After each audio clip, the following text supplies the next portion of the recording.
নমস্কার বন্ধুরা, শাশুড়ির হাতে রকমারি রান্নায় আপনাদের সবাইকে স্বাগত। আজ আমি আপনাদের সাথে শেয়ার করব চিংড়ি মাছ দিয়ে কচুরলতি রেসিপি। এই রেসিপিটা কিন্তু খেতে দারুণ হয়। এক থালা ভাত কিন্তু এই রেসিপি দিয়েই পুরোটা খাওয়া হয়ে যায়। তা চলুন এই দুর্দান্ত স্বাদের রেসিপিটি আপনাদের সাথে শেয়ার করা যাক। প্রথমে গ্যাস অন করে কড়াই বসিয়ে দিয়েছি। কড়াইতে দিয়ে দিয়েছি জল।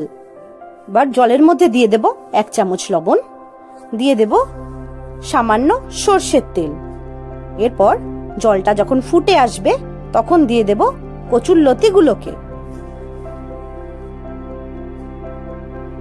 এরপর কচুরলতিটা যখন ফুটে উঠবে, মানে জলটা যখন ফুটে উঠবে তখন কিন্তু কচুরলতিগুলোকে নামিয়ে নিতে হবে। জাস্ট হালকা একটু ভাপ দিয়ে কিন্তু নামিয়ে নেওয়া হয়েছিল। এরপর কড়াই ধুয়ে দিয়ে দেব সর্ষের তেল। সর্ষের তেলটা কিন্তু একটু বেশি লাগে লতিটা রান্না করলে। এরপর তেলটা গরম হয়ে গেলে এখানে নুন হলুদ দিয়ে মাখিয়ে রাখা চিংড়ি মাছগুলোকে দিয়ে দিতে হবে। এর উপর দিয়ে দিতে হবে কুচনো পেঁয়াজগুলোকে। এখানে 3টে বড় সাইজের পেঁয়াজটাকে কিন্তু কুচিয়ে রাখা হয়েছিল। এরপর চিংড়ি মাছ আর পেঁয়াজের টুকরোগুলোকে কিন্তু একটু ভালোভাবে ভেজে নিতে হবে। কিছুটা সময় ধরে ভেজে এর মধ্যে দিয়ে দিতে হবে কুচি কুচি করে কেটে রাখা টমেটোগুলোকে। এখানে কিন্তু একটা টমেটোকে ছোট ছোট করে কেটে নেওয়া হয়েছিল। বা টমেটোটাকে ভালোভাবে তেলের সাথে ভেজে নিতে হবে। টমেটোর কাঁচা গন্ধটা চলে গেলে এর মধ্যে দিয়ে দিতে হবে রসুন বাটা আর সামান্য আদা বাটা। রসুন বাটা আর আদা বাটা দিয়ে কিন্তু এবার ভালোভাবে কষাতে হবে। এরপর এর মধ্যে দিয়ে দেব হলুদ গুঁড়ো, দিয়ে দেব লঙ্কার গুঁড়ো।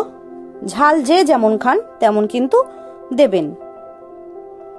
এরপর মশলাটাকে কিন্তু ভালোভাবে মিশিয়ে নিতে হবে। এরপর ওই কষানোর মধ্যে দিয়ে দিতে হবে কচুরলতিগুলোকে। কচুরলতি দিয়ে কিন্তু ভালোভাবে এবার নাড়িয়ে চাড়িয়ে নিতে হবে।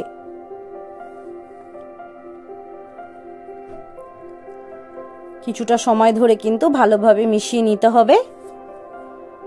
এরপর কিছুটা সময়ের জন্য ঢেকে দিতে হবে। কিছুটা সময় পরে ঢাকা খুলে দিয়েছি, আবার একটু নাড়িয়ে চাড়িয়ে নিচ্ছি।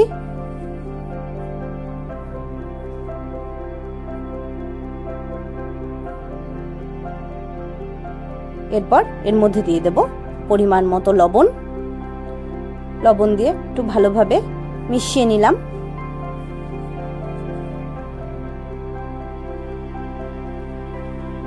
আবার কিছুক্ষণের জন্য ঢাকা দিয়ে দিয়েছিলাম, লতিটা আরেকটু সেদ্ধ হবে তার জন্য। এরপর কিছুটা সময় পরে ঢাকা খুলে দিয়েছি। এরপর দিয়ে দেব সামান্য চিনি।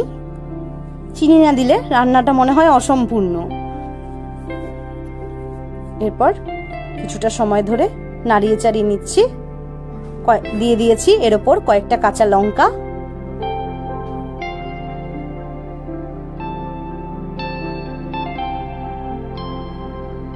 ব্যাস দেখুন, লতিটা কিন্তু একবারে গলিয়ে ফেলিনি, গোটা গোটাই রয়েছে। লতি বেশি নাড়ালে কিন্তু একদম ঘেটে যাবে, তাই বেশি নাড়ানোর দরকার নেই। এরপরে নামানোর আগে দিয়ে দেব লেবুর রস। লেবুর রস দিলে কি হয়, লতিতে গলা চুলকোয় না।